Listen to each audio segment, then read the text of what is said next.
And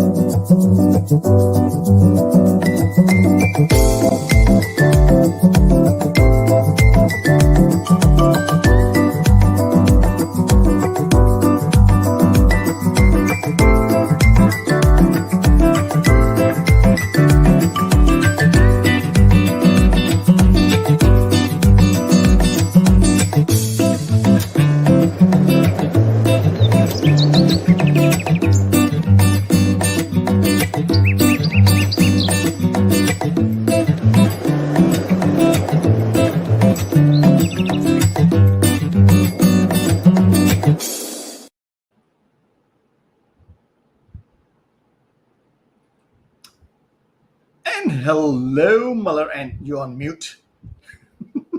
No Good worries, evening, Muller. Ashok. Hello, Muller, and you're a nice bright red. I wonder why. Or is it orange anyway? Because today I've invited Mye Lene Teo, Okay. who actually I'm trying to think. I thought she's a friend. Actually, no, she's a client, Mm-hmm.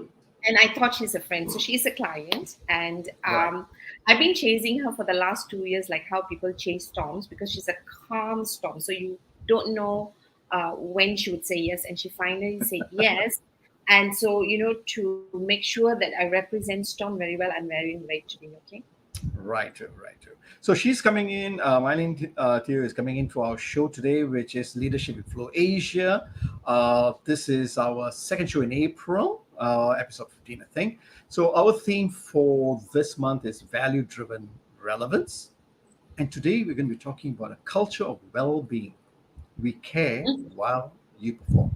So for all our guests for our viewers who have logged in, right? This is your Leadership in Flow Asia show where we talk to leaders to understand their growth at a personal level, leadership level, and business growth levels, right? And yes, Muller, tell us a little bit more about Mye Lene. Now, Mye Lene Teo, so I met her a couple of years ago when I was doing some work for her organization. But Mhm. what really struck me was this, right? So, usually how when we go into organizations and we do work and we talk about well being, I've heard leaders talking about well-being, and but they're still sending emails in the evening, and you are getting calls, and they are okay for their employees to work very late. But mine Mhm. is like, why do I call her the calm storm, right? So she's one leader who goes and checks on her people at 7 o'clock, because if they don't leave their workspaces by 7, she then threatens her people that their KPI will be affected. So they have to leave work to show a better KPI. Well, okay. So Okay. when we talk, when you talk about behavior change, right? Yes, yes. What gets measured gets done. So Miley does it very calmly. That's what she does, Right. and I think one of those things that the reason Miley actually totally agreed to do this show after such a long time is she's been traveling a lot to India, Mhm. and she during our pre-show, which you were not in, I saw another side of Mylene, where she's always been super proud, but she beamed with pride, about her team, because they they did the impossible to get into the top universities, and in tapping into top talents in India for software development, which was a new business. Right. So Mylene, her background, she comes from a legal background, got into HR, did recruitment, became a HR director, got into IT services Hilti 9 years ago. And 2 years ago, she was headhunted within to, I would say, to take a risk, a major risk, right? Okay. To Okay. start a team in India, for software development, which the organization is not known for. But a 3 minute, a very quick introduction about what Mylene and her team has done and why she's being with pride. I'm just going to put on a video. Let's watch it before we welcome Mylene officially. Are you ready? Yes. I am ready for Mye Lene. Yes.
I think Muller, the sound has gone off.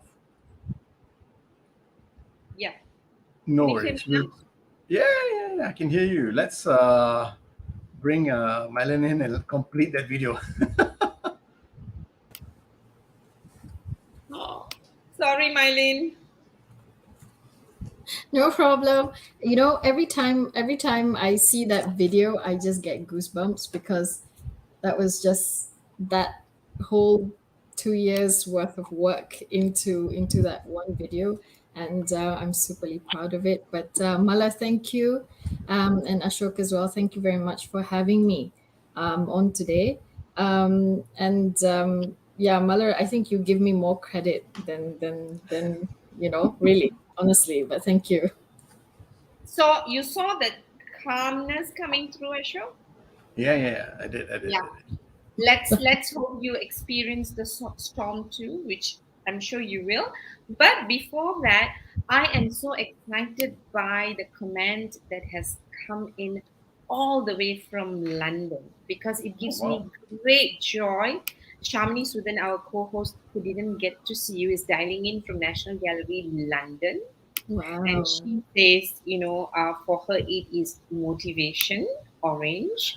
Um, she's excited that we are finally speaking to you, but this is the one that gives me a lot of joy, Ashok. She's very upset, Oh you no, I'm know. sorry. No, don't be, because she shouldn't go on a holiday. That's it. It's not your fault. She shouldn't go Nice. on a holiday. Well, So I'm nice glad. to meet you, Shamini. Oh my God, this smiling is too good. So anyway, Sham, thank you for making my day. You made my day because you are very upset that you are not co-hosting. Yes, but I think it's good that you're upset that you're not co-hosting and you've missed my lane. We'll try and make it up depending on the souvenirs you bring back from London. But let's move on, Ashok. So Ashok, you've just met Mylene and you know a little bit about her background. But Mylene, tell us, why are you so excited about HR? Okay. I think, no, I don't think, I know. It gives me the opportunity to influence the well-being and also the productivity of my team members, as well as the organization, right? I'm part of creating a positive, very exciting workplace and culture, and I'm able to focus on their development and their well-being, and I can make a change, or at least I can contribute to that change. So for me, I'm very proud when I see someone doing really well, or an initiative that we have that I've basically put out there, and that's successful and people enjoy, and that's why I love what I do. Hmm. And the kind of shifts you've made in your career, right? I mean, coming from a Mhm. legal background, right? Have you ever received a career advice that didn't sit with what I would say your true self? Most definitely. I think you when you made that introduction of my career and my background. Well, obviously, I have a background in law, and if you stalk me on LinkedIn, you can see my whole career. But at the same time, after finishing my law degree, you know, I was expected basically to take up a job according to what I studied or what I graduated, and that's really a given, right? Mm-hmm. Um, I had a battle, I guess, with myself for the longest time, but I knew that going fully into the legal profession was not what I wanted. Um, and I had a lot of people giving me career advice, and people persuading me and telling me that I would regret my decision, basically to step out. But upon a lot of reflection, I knew that this was a career path that was not going to sit with my true self, right? um, so yeah, I didn't. I think I kind of defied. I was afraid. Also, I must say I was afraid. But I defied all of that and put everything behind me, and kind of went forward. with this career that I am so proud of now in HR. So I'm curious, right? Never got to ask you this earlier. Like, if you thought that being a lawyer doesn't sit with your true self, why did you, in the first place, choose to do law? Okay, I guess my father doesn't have a Facebook account or a LinkedIn account, so I can say this right now. My father is your stereotypical Chinese businessman who really wanted to give his kids the opportunity that he never had. And my mother as well, right? Actually, saying that, my mother did her degree after she retired. That's when she had that opportunity. So I'm very proud of her, right? So yeah, so coming from that sort of background, my brother is a doctor, so my father wanted one doctor, one lawyer, so I did law. I ticked the box, but I didn't really go into practicing. So yeah, so Wow. that's a true story. Nice, nice. We will make sure we block your father's account just in case he gets to watch this interview. But I'm Thank you. very sure even if he watched it, he is already super proud of you. That I'm Thank pretty you. sure. Thank you. Okay. Now, so you did law and Mhm. you chose to go into HR. So you said you felt that even though you were getting all the right career advice to be successful, you knew in your heart that this is what you wanted to do, right? Can you just help us understand? Because there would be some young people who are listening in who probably have fathers like your father or Mhm. career advisors like your father, right? And Yeah. right now they are at a space where they are thinking, do I follow the career advice or do I follow my heart? So when you said you just knew, right? How would Yeah. you explain this bit about I just knew that that I need to be in HR? Like how did you know I think in hindsight, it's easier for me to say it now. Yeah, it's easier for me to reflect now, and it's easier. But I really thought long and hard, and I really reflected on my personality, first of all, and things that I would be good at, and what I would enjoy, that? right? Um, Something that would be a win-win for everyone, and I wanted a career, and I was also kind of aiming for a role where I would eventually be leading something that I believed in. I think that's in a nutshell what I think. Well, that's in a nutshell what I think I did, what I felt right. And I also, I didn't want to give up being a professional, but I also thought, I also need to enjoy what I do. I also need to, and I will do well. I know me, right? I will do well in things that I enjoy doing and things I love doing. And if you ask me if I love my job today, absolutely. And that's why I've been doing it for all this while, right? Um, Now, like I said, saying all of this to you now is a lot easier because I've been through it, but at the same time I was also very confused. I mean, to the young people out there, I was also very, very confused and definitely scared of failing, and of the I told you so. Trust me, the battles that I had, getting trying to do what I wanted to do was not easy. So I had to prove myself. So if you really want to do something, if you really believe in yourself, you really want to do something, you go ahead and you do it and make sure that it's fail proof, right? In that way. So I built up this attitude. I think that helped me as well. I built up the attitude of never give up, and I persevered and did my best and learned everything that there was to learn. And you know, I think I also said to myself, I owe it to myself to see all of this through.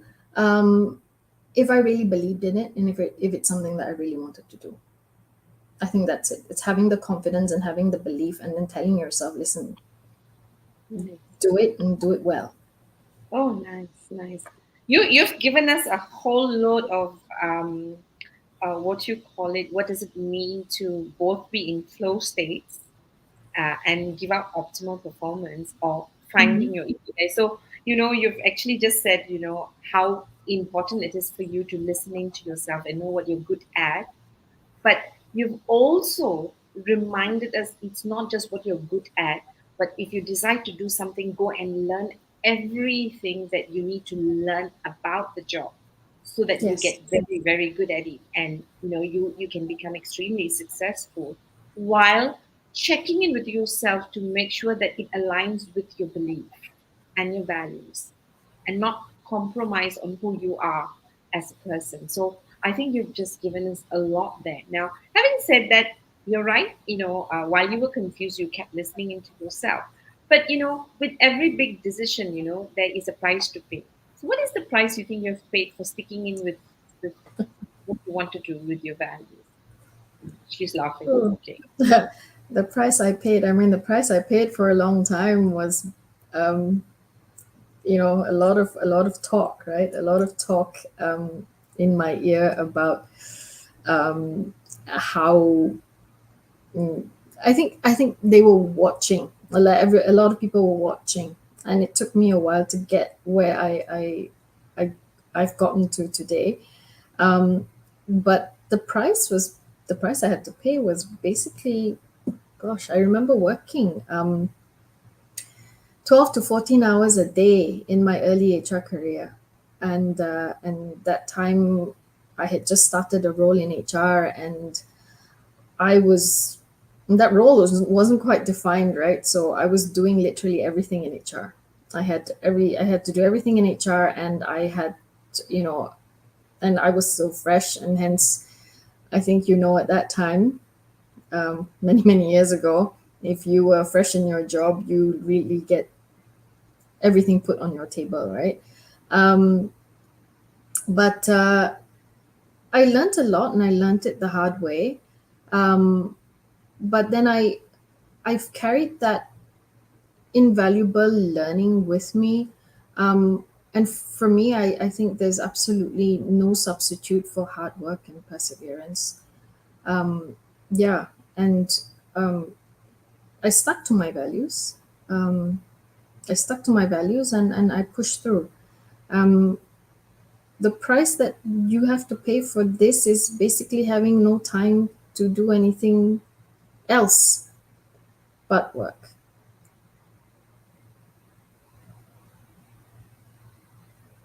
Nice. Thank you Thanks. very much. Yeah, thank you very much, Mye Lene, because you you're so honest, and that's what I love about this, right? Because you said I was afraid. You knew that you were defying norms, but you were honest enough to say that you were afraid. And thank you for saying that. And I think the advice that you've given for the younger people, I think is very valuable also for anyone looking at a career change. Yes, I think you got to follow your heart, like what you said.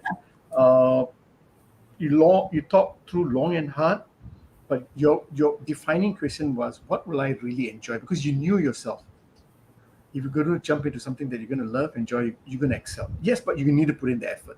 So I think that's the biggest clue that you told all of us here, right? Follow your heart and do something that you totally enjoy. And speaking about totally enjoy, right? Tell us a little bit about how you landed on this path in HTSI. Wow. Okay, that's gonna take a while. We'll try and summarize it. Okay. Um, well, I'll start with my. I start with how I start with my career at Hilti. So that started in 2014, and I started working for the market organization of Hilti, Malaysia, and I was actually also double hatting for Hilti Asia IT Services. That's the IT arm of Hilti Global. And we were together, I think, both entities at about 100 headcounts, maybe a bit less, which was manageable at the time. That's why I had a dual role. I also had two offices where I had to travel between like 5 minutes, but too far to walk, too near to drive a car. So, Right. yeah, as normal Malaysians, we always get into our car and drive, right? So we never walk. And it was very challenging because both entities operated very differently. So you've got the IT arm, and you've got the market organization, and also you can imagine the people are also very different in how they behave, and also how they yeah, I guess the mindset is also very different. Then after 2 years of doing this dual role, I moved solely to IT, with a project, but it was a strategic people growth project, and also a development project. Um, and that was in 2016. And since then until, I guess 2021, mid 2022, you know, I kind of moved. I kind of was in there, in global IT, taking care of Hilti Asia IT services, and the project for HTSI came in April of 21. I was told that I was asked to do this, because I had grown, Hilti Asia IT services, um, but that was quite scary because, it was 6 months, and I had the project for 6 months. I had to hire my whole team, and I had to get the hiring done also for India. Um, Now, the because of the achievements that I had done for, Hilti Asia IT services. I mean, we had roughly about 80% growth in headcount, with a very much steady attrition at, less than 10%. And we had also very much international moves between Malaysia, Paris, headquarters in Switzerland, and also the US. I mean, we had that whole nice bucket, right? And this achievement of people growth and development got noticed. And when it got noticed, this is when, as the company was talking about building a software hub, for Hilti in India, they reached out to me, and needless to say, I was super excited, and at the prospect of building, another, being involved in another build up, and also, on the proof of concept to see if what I built in HATES, which is, Hilti Asia IT Services, would work in, HTSI, which is Hilti Technology Solutions India. Um, and I'm very happy to say it did work because to date, we have an overall of 250 headcounts, as you saw in the video. And that's looking at over the past year and a half, 2 years. It appears to me you love challenges, don't you? Yeah, I do. That is exactly what drives me. Yeah, yeah. Yeah, and yeah, I know if anyone is watching this, my bosses, yeah, give me something else to sink my teeth into. I love it, absolutely love it. Right, right. But And getting into this really wouldn't have been possible, Mhm. without my team, really. Sure, sure. And you getting into I would say, yeah, I mean, a new territory in a sense, because you're getting into the software hub, right? And I'm sure there were other players out there already, Mhm. because you're talking about within Indian space and all that. So, what were some of the lessons that you learned when you got into the Okay. new playing field? I think I will I will start even before I got into that playing field, which was quite a challenge. Um, I hired my entire HR team remotely in 2021 because, when we still had that travel restriction. So I had to use every experience I had, plus a lot of intuition and gut feel, to hire really the right team members, for HTSI. And these individuals, I was not just hiring them, um, for the job, for the open position, but I needed to fill, but also I needed them to have that potential in order for them to have a career at Hilti, not just a job but a career at Hilti, and for them to grow, as much as I know they as much as I love where I work right now. I also want them to have that same experience, right? um, I had to trust myself a lot, and then and have the confidence and conviction that I was choosing the right people for Hilti, and also making sure that those individuals that I was bringing into Hilti also would have a good experience with us, right? Um, I had to, I guess, I had to adjust the culture. Um, I had to adjust the culture, the way of thinking, not to mention the speed at which everything was going, really. Um, and also being the newbie, being the new kid on the block, Hilti software being the new kid on the block, we are recognized for our power tools. In India, people, thanks to Money Heist. If you've never watched that series on Netflix, yeah, thanks to Money Heist, people actually recognize who we are and recognize Hilti. Hilti, I mean, the Hilti tools are used very widely in India, but as a software hub, people didn't really know what to make of us.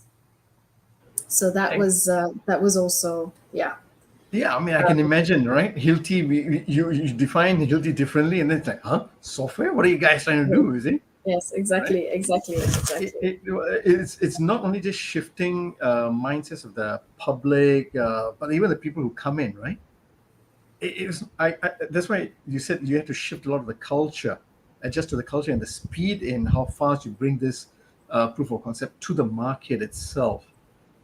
So and I just want to take two steps back when you said you were hiring a lot of people remotely because this was in the midst of COVID and all the travel Mhm. restrictions and all of that, and your experience came through your intuition. Uh, were there any leadership lessons you learned from there itself?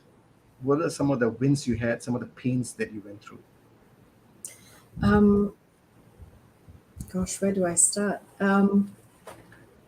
I think, well, the pain. I mean, if you talk about the pain and the learnings from that whole startup experience, it was really a startup experience. And as a leader in that startup experience, you really don't. You really have to put your best foot forward, and you have to be extremely confident, right? And I also learned that. I mean, we always when we first, or rather when I first went into that whole scenario, as a leader, I didn't talk as much. I listened more, and that helped a lot. I mean, I like to talk, but I had to stop myself, really. And as a leader, that was a bit of a change, because all we do is pretty much talk, right? And we do listen sometimes, but I believe that listening a lot of the time in this case helped.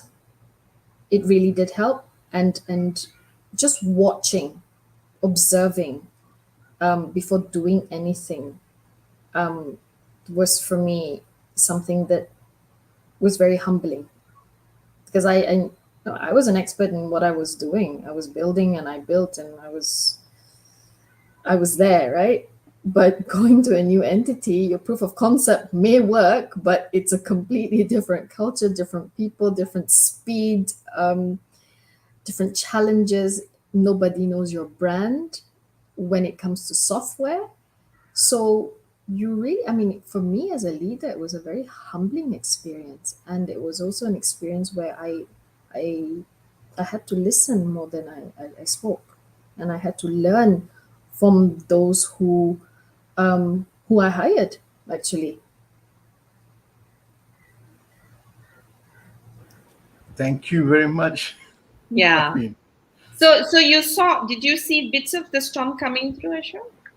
yes, I did. Thank you Okay, for reminding me. nice. So you see how calmly she says she loves challenges. I hope my bosses are listening. Okay. Yeah. Smiling in our conversation, what one of those things that really excited me about well-being is, some of the initiatives that seems rather challenging, especially now where businesses are cutting costs, right? So tell us a little bit Mhm. about we care while you perform initiative, right? Okay. Kind of things Um, that you've been doing with this initiative. okay. Well, I wouldn't call it an initiative as such, but more of our healthy culture. Okay. I know I'm selling Hilti a lot, but yeah, that's what it is, right? It's the Hilti culture.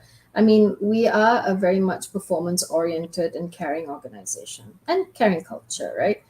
The foundation of our success is our caring culture, and together with a very high focus on high performance. Um, we like to enable our and empower our teams, right? Globally, to think and to act with I guess an entrepreneurial spirit. You know, for them to exercise, be able to exercise sound judgment, and of course enjoy what they do. Now, um, our values, right, really contribute to a truly diversified, equitable and inclusive workplace. The new DE&I, and that's what we always, that's what we really bank on. And this guides how we perform and how we work together and how we really respect each other. I mean, key here is respect. And we also and this is an I guess this is an opportunity also for all of us to be able to communicate better, and to practice leadership, right? I mean, you see it's very evident in our work every day. And when we talk about integrity, teamwork, courage, commitment being our core values, these are what we really hold on to, and this is what we really practice. Honestly, if you walk onto the office floor and you pull somebody randomly and you ask them, hey, what are your Hilti core values, right? They will know what they are. We don't beat it into them, but they will know what it is because they live it every day. They see it, they live it every day. um, and most importantly is that we take care of each other.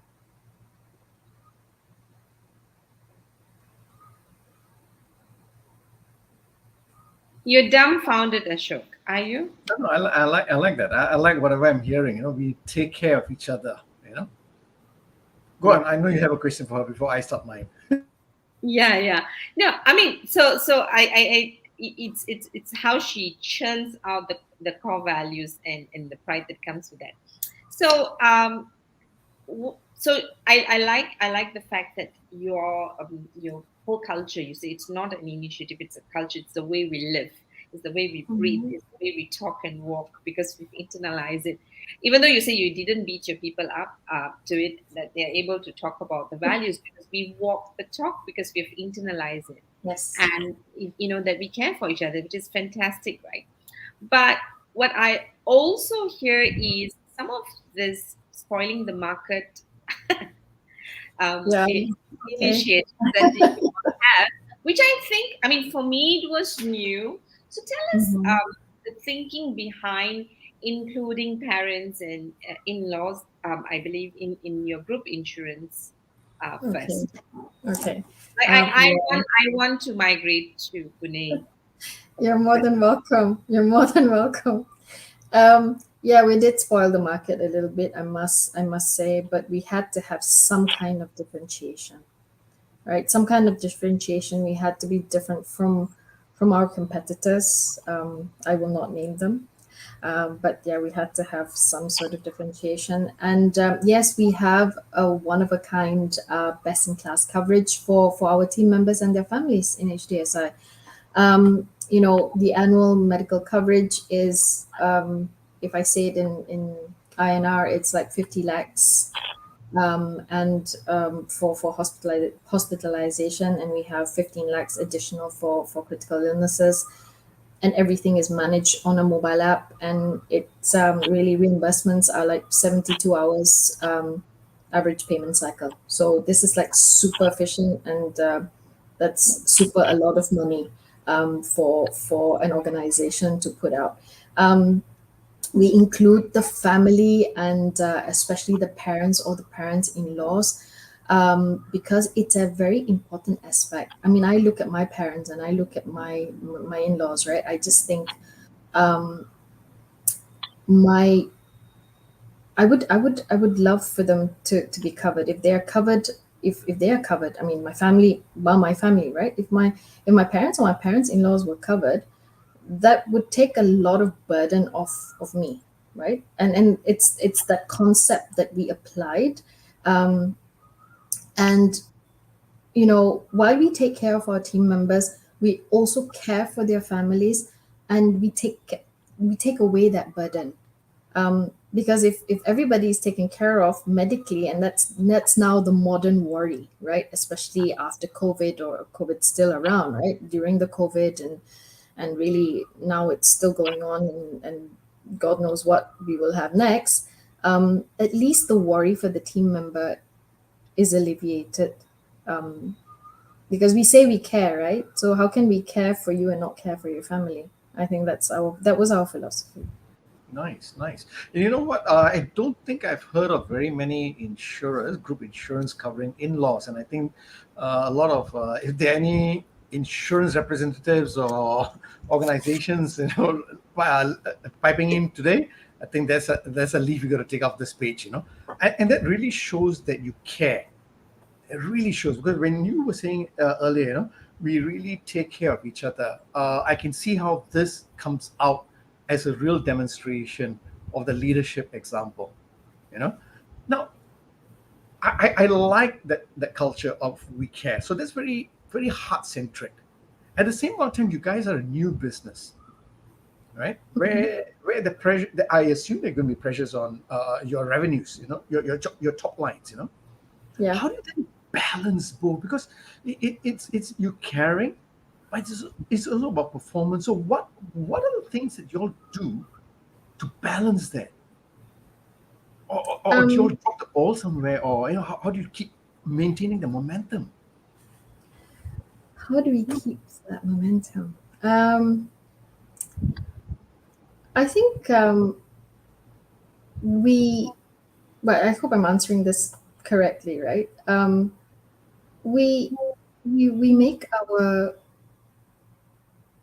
our company culture very attractive, right? We make it very attractive, and we show so much appreciation to our people. We offer competitive salaries and benefit packages, opportunities for growth, development with specific career plans. Um, you know, and this is talking about career plans for everybody. So we promote uh, a lot of we promote sort of a lifestyle almost, and a good work-life balance, and we make sure that we do everything we can to ensure that they're engaged, right? Now, I guess engaged and feel cared for.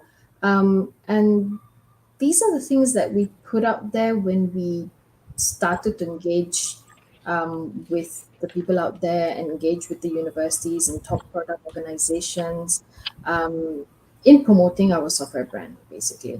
And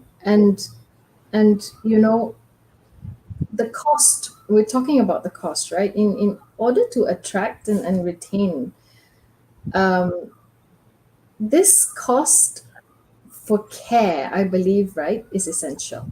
Definitely. It boosts our productivity, enhances our profits, and it's not the other way around. I think we know that the cost of hiring, for example, right? I think we know the cost of hiring um, is something that we find. I mean, it's super expensive. The time that we put in versus the cost of care that we balance it out with, um, in order to retain our people, I think outweighs our spending, to be honest. Wow, because I think again, I've not heard this from many people, but thank you for sharing that, because you say your cost of care, right, has boosted productivity. Yes. Wow. Well, and I'm obviously you're saying that because you're measuring that, and you had to have a differentiator because you guys are new to the market, and you mentioned going to the universities and all. So I can imagine that a lot of people would have heard about the other bigger companies, software companies, but not Mhm. Hilti, and you had to Yeah. provide this value proposition to be coming through, right? But you also then had to demonstrate to them that we are just not talking, we are going to be showing you, we are going to help you be the best versions, we're going to care for you, right? So how Mhm. is that, how is your care adding value to your talent attraction, development and retention then? For talent attraction, I think we have. I think what we started off with. In order to attract talent, you've got to have the total, the package and that Yeah. differentiation that you put through. So talent attraction is very much in India, especially. It's all about career growth and career development and career growth. I mean, Mm. talent attraction, one thing, you have to be attractive in your branding, you have to be very active in your branding. I think we went out and engaged more than 1,500 engineers in our first year. We partnered with six premier universities, as you saw in the video. Mhm. And within a year, we have seen an increase in participation, I think of at least 25%. And in India, you get slots to go in and present your company. Okay. And as of 2 years ago, nobody knew who we were in the software sphere. Yep. But now I'm very happy to say within that year and within all that engagement, and thanks to my team of team leaders and also HR, we are now a name on the prospectus, which is like in a year and a half is completely unheard of, right? So Right. a lot of work goes into that talent attraction, talent development. We have Hilti People Review. Literally everyone has a career plan, from the juniors right up to the boss's boss. We have a career plan of where we're gonna go, what we're gonna do, at least for the next role, if not two roles after. Mhm. And we have it very structured. We do it in a very structured manner. And when it comes to retention, I think I go again back to the caring part of things where, in order for people to stay with you, you have to basically make sure that you not only take care of them, but you take care of what matters to them. Okay. Okay. Yes. Yes, mother, you got a question? Yes, yes, yes. No, because as usual, Mye Lene excited me, right? I mean, to first and foremost, to have a career plan for everybody is a Mm-hmm. big. I think we know organizations talk about it, but to do it is another thing. It's a huge task, right? And now you're telling me not only you do a career plan for everybody, but you do it for the next role or the two roles after. Yes. Now We that's call it really Yeah, we call it a two-step career plan, a healthy two-step career plan. And literally everybody, not only talents, but everybody has a two-step career plan. oh, Um, beautiful. yeah, And this is truly for me inclusion now, because a lot of absolutely. times we know that organizations just pay attention to what they call top talent and not pay attention to the others. But more than that, what I liked is that you said, we pay attention to, we care, and we pay attention to what matters to them. Mm-hmm. And I think this is the right time for me to also ask you about trailing spouses, right? Because Okay. um, now, why? Because I think if you look at where businesses are going, businesses are one, cutting down on expenses, and one is actually the medical cost. So medical coverage is being reduced in that's being typically done. So you're like increasing and then include the in-laws also, right? That's something you're doing.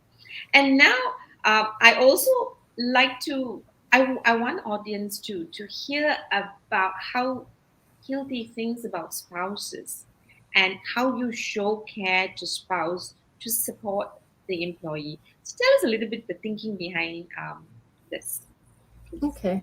Um, I believe that when you make a move for your career development, you make a move to a different entity, which more often than not means also a different country. And if you have a family, you know, maybe the husband or the wife has to give up their job, and the children have to change schools, and it's a massive upheaval for the whole family. And for the team member, I mean, I would put more emphasis and more care towards the trailing spouses that come, because the team member who moves has a role. He or she has a job to do, and they are probably occupied, for that 8 hours, and they really have pretty much a very structured day. Um, but if you bring your family with you, the trailing spouse, and also the children, um, that gives also a little bit of worry for our team member who's actually working. What is my spouse doing? What are my kids? Are they okay? What's going on with them? And you know, and we take away that worry. For me, played a very I emphasize a lot on the trailing spouses, because we need to make sure they are okay. We need to make sure that they're happy. They know where they're going. They know what they're doing. They join clubs if they want to work. We can help them with that. The kids, we put them into, we make sure that they've got the schools done. In fact, I've got 2 applications going in, actually coming from abroad to India. And first thing is schools. We make sure that they get into the right schools. They make sure they are settled. So we make sure the kids are settled. We make sure the trailing spouse, that it be a husband or a wife, is very much settled. Some of them bring their pets, so the pets are settled. So this gives our team member who is in the office, they can take a breath. They can actually take a breath, and they can concentrate on what they're supposed to do and why they are there in the first place, right? And they can concentrate on their job and what's important for them, and also the organization. So they take care of work, we take care of the family, and we also take care of them and make sure that they have a very nice onboarding, into the new country, the new entity, the new role. So we do that end to end. We take care of them end to end. And Hilti is a family. It's not a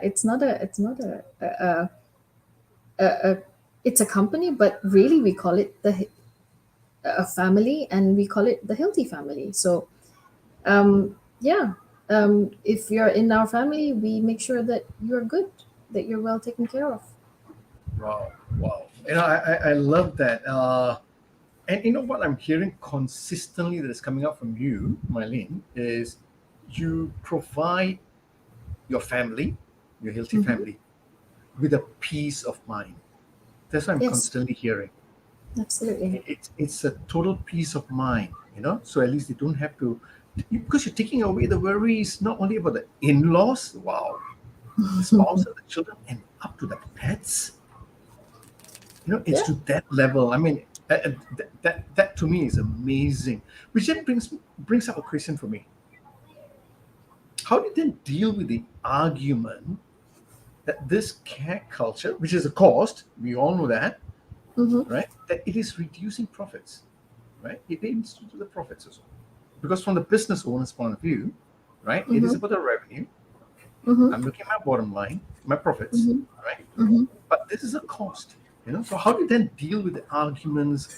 I'm assuming that you may have had to deal with these arguments where you Mm-hmm. had to stand up and pitch and provide your business case, right? How do you deal with that?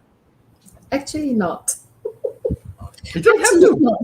Actually Wow. not because Actually not, because I think we have a mechanism already put in place. We understand that the most important element of Hilti is our people and their growth, their happiness, and obviously their longevity with the company. And with that comes, you know, immense amount of knowledge, that we build and acquire and keep and train and coach.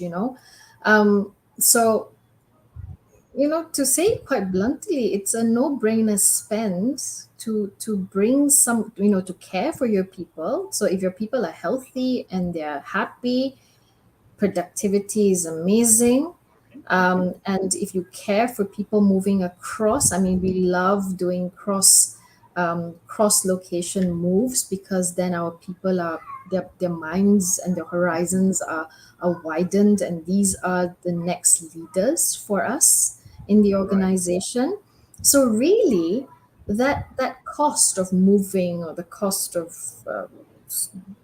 bits of allowance here and there, and the moving costs and things like that, and we treat it not as a cost but as an investment. I'll Sure. put it that way. Sure. It's an investment. Okay.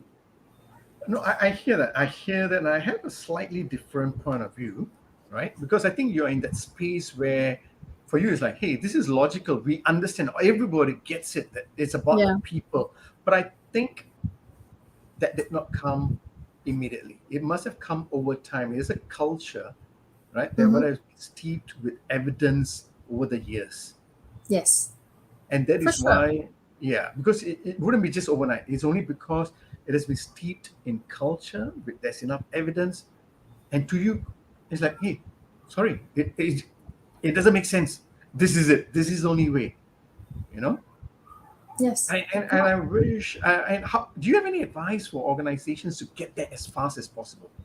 Because where you have experienced those evidences. But if you have a very quick advice for organizations who could be wanting to care and also look at the revenues, how fast can they get there? I think you have. I mean, it helped that I had a blueprint. It helped that I had that experience prior to this, right? It also helped that we had that learning from one organization, Hmm. that I brought from one to the other. But um, I mean, it depends on how old your company is. I mean, Hilti came into play in 1941. So you can imagine how Yeah. old we are, right? As a company. I think over the years, this is what we developed. And when I said, for Hilti, people are our assets, I think that was very much tossed about, tried and tested, and then it came out to be the fact that, yeah, it is what it is, and we invest in our people, and our Yeah. people are the ones Okay. Okay. that will carry the Yeah. organization forward regardless, right? To do it fast, Hmm. I think we need to take a couple of steps back, like HTSI. I had a little bit of had a little bit of experience going into it and Hmm. trying to really work with that proof of concept, right? Hmm. Um, it was more like a startup also for us in that Yeah. in that sense. And how did we Hmm. do it very quickly? It's by best practices, going out there and looking at best practices for that Okay. particular Okay. industry, and also for the type of business that you're involved in. Right. Okay. So what I'm hearing is, if there's any advice, is to lean on your institutional knowledge, leverage on that, stick with what you believe, and model best practices if you want to Absolutely. get there, right? Absolutely. Yes. Fantastic, fantastic. Yeah. Uh, and what is your long-term vision of care and well-being for your people? What is the Wow. next I've adventure? got a very long wish list. Let's share the top three then, if you are able to. Okay, I'll just say it, right? Yeah. I think my long-term vision for this, for the well-being topic, is that we don't only look at physical well-being, right? We look at mental well-being, social well-being, financial well-being, of course, career and community well-being. I can go on, right?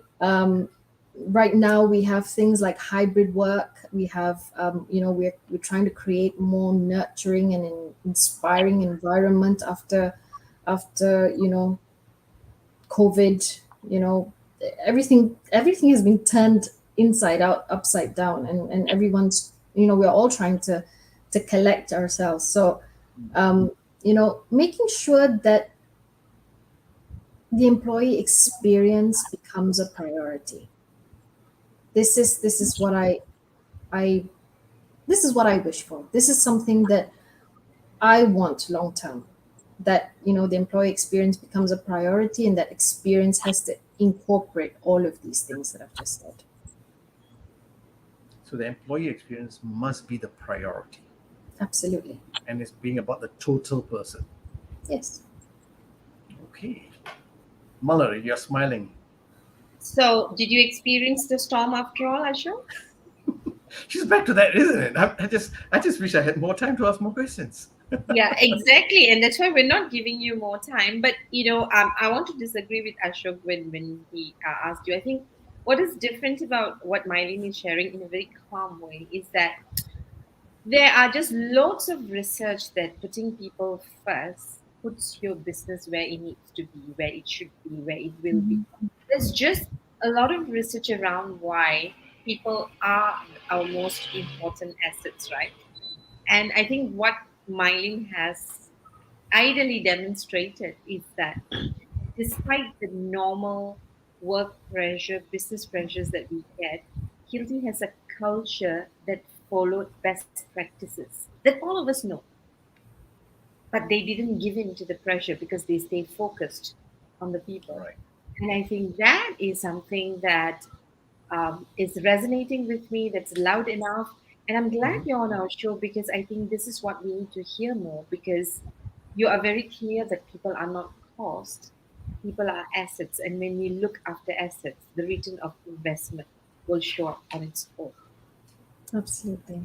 So thank Right. you very much, Mye Lene, for saying yes to the show, for creating a storm that is calm for people who are listening now and after, where I think you have nudged us to think about really do we mean it when we say we care for our people and their well-being and to have action plans to follow suit, not just talk, but walking the talk so that people get the places that they belong to in the organization. So thank you very much. Um, Thank you, and Mylene. Yes, yes, Thank you, and really Malar, appreciate it. and thank you, Ashok. Thank you very much, and thank you, Sham, in London. so thank you very much. Even though we didn't ask the question, Shamini asked. So I wish you all the best, and I really, really look forward to watching the Hilti culture flourish. And I just hope and I pray that we will hear more of this culture and that you'll inspire it. So thank you, Miley. Thank you Thank so you. much. Okay, Right. Ashok, I know you want to ask more and more Oh yeah, questions. yeah, yeah. That's No, no, all no. But the time that we this have. has been fantastic because she really showed the importance of caring for people and giving them that peace of mind. You know, Exactly. and that is all about the culture of well-being. We care while you perform today's topic. Thank you very much, Manning Teo. And it's so so important at this moment in time, like what you said. Absolutely. You think about what people need so that they don't Hmm. worry. We look after you, and while you work. So Right. fantastic. I don't know about you, but I am really inspired. So with that, I'm going to Thank say you. good night and goodbye. Ashok, thank you for the fantastic questions. And I'm sure when Yep. you are in KL, you're definitely going to hope that Mylene is around to have coffee with Oh you. yeah, absolutely, absolutely. All right. Thank All you right. again, Mother, and thank you all for logging in today. And until next week for another exciting topic, have fun and take care. Right.